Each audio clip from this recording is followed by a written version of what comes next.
What's going on, everyone? It's Planner 101 back again with another video. Hopefully this time it's not too much of a gap between my last belt reviews and this current one now. Today I'm going to be revealing something very different and unique, and I'm sure you guys have seen this sort of everywhere at the moment. And my wife was very kind enough to buy me this for my birthday. There are no official replicas of this belt yet. The only way to get them is by purchasing a bootleg from whatever belt maker that may be, mock belts, classic shields, anything like that. So without further ado, I will take you into the belt I have purchased now. So I hope you guys all enjoy. So here we are, guys, with the back of the belt, and as I'm sure you can probably all see from the back, you can probably guess which belt this is. This is not leather. This is, I'm going to assume, a vinyl, but the backs have all, then the bolts are all been covered. Unfortunately, with the way it was packaged, some of the leather is bent, so hopefully I can straighten that out as time goes on. But let's get into the championship, and it is the AEW World Championship. As I said in the intro, this was purchased for me by my wife for my birthday because I've recently been watching a lot more AEW than WWE, and she also really liked the design, so she got it as a birthday gift for me. And so yeah, here it is. This was ordered. This was from a independent belt maker in Pakistan, like all of the AEW belts are. So we'll just go into some of the details on it, some of the pros and some of the cons, and yeah. So first of all, one thing that I really like they've taken the effort into is getting the AEW stamping in the strap. I've seen a lot of bootlegs that don't have this and just go by the base 2x5, 2x8 snaps. So yeah, here we've got like a 2x7 male snaps with the AEW print, and on the opposite side again a 2x7 for the female, and the AEW print too. It then has the camo or shell tooling going all the way around the outside of the belt. Mine came with a free Chris Jericho nameplate. I could have chose John Moxley, but Jericho is one of my all-time favorites. He is Le Champion, and I could not get this belt without having the first ever AEW champion on it. Yeah, there are obviously, with buying a belt like a bootleg from Pakistan, there are obviously going to be some errors where it's not accurate. So you'll notice a lot of inconsistencies in the logo and stuff, like there's gems missing and stuff like this where they're just not held in place properly. Luckily for me, they did send me a free bag of gems to replace these, and I think they'll probably last better if I glue them myself with some of my glue than whatever they've used this for. This literally came a few hours ago, and already I think I'm missing 5 gems off of it, so we'll see what happens. So yeah, we've got the side plate, lots of gems in the AEW logo here. The opposite of this plate on the other side is where I've seen the most faults in the belt so far, so I'll go on to that in a second. We then go on to the second plate with the globe, the AEW logo, and the other globe.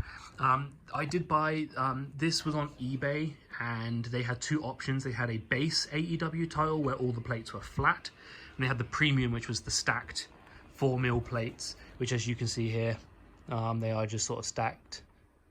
So they are raised, which makes the belt a lot more heavy and obviously a lot more screen accurate, I guess. So here's where a lot of the inconsistencies come in. You can see here the engraving on the AEW, it just doesn't connect up and just looks very shoddy. And there's excess plating here. But other than that, all round, for a belt like this that only cost me 250 euros, I'm ecstatic with it. It's just going to go on my wall. I don't think AEW is going to be coming to Austria anytime soon, especially given the COVID-19. But I am extremely happy with it and to add it to my collection. And it's nice for someone like me who can't afford stuff from like classic shields, like that I can get something that is of a nice quality for me personally. So yeah, I'm just ecstatic to have in my collection. Here you can see where a couple of the stones have fallen off here and here. But yeah, so World AEW Champion. And again, this is all stacked. The champion plate is stacked. The world plate is stacked. It's all, yeah. I think it's a beautiful, beautiful belt. Even for a bootleg, I'm extremely happy with it. No real complaints from me whatsoever. So this is just the brief sort of overview of this, guys. We'll just go into a little bit more detail here on the main plate. You've got the globes.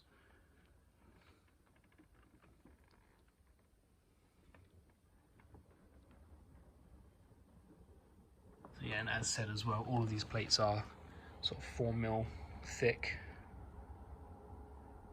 So yeah, that's it for now. I'll just sort of show you the size, what size and everything on it. And yeah, we'll be right back. So here we are. Here is the AEW Championship. I don't think this is to exact scale of the title on TV. I heard about how big the championship was on TV, and while this belt is definitely big, it does not look like the size in which you see it on, you know, Jon Moxley when it's over his shoulder and he has to literally struggle to hold it in place. This seems a lot more, it seems a little bit smaller, but it's still really, really nice. And it sits nicely, especially with the leather too, and the extra heavy plates kind of help with the feeling of it. It's really, really nice. So yeah, this is literally just a quick end bit, just so you can see it here. Typically another gem has fallen off as I started filming. So yeah, here it is. My latest replica, the AEW Championship. There will be another belt coming within the next sort of month or so, which I picked up for myself as a bit of a joke. So if that comes, you'll see a video of that. I hope you've enjoyed, guys. This is Blano 101 Le Champion signing off. Yeah, hopefully we'll see you all very soon with the new belt. Thank you guys for watching.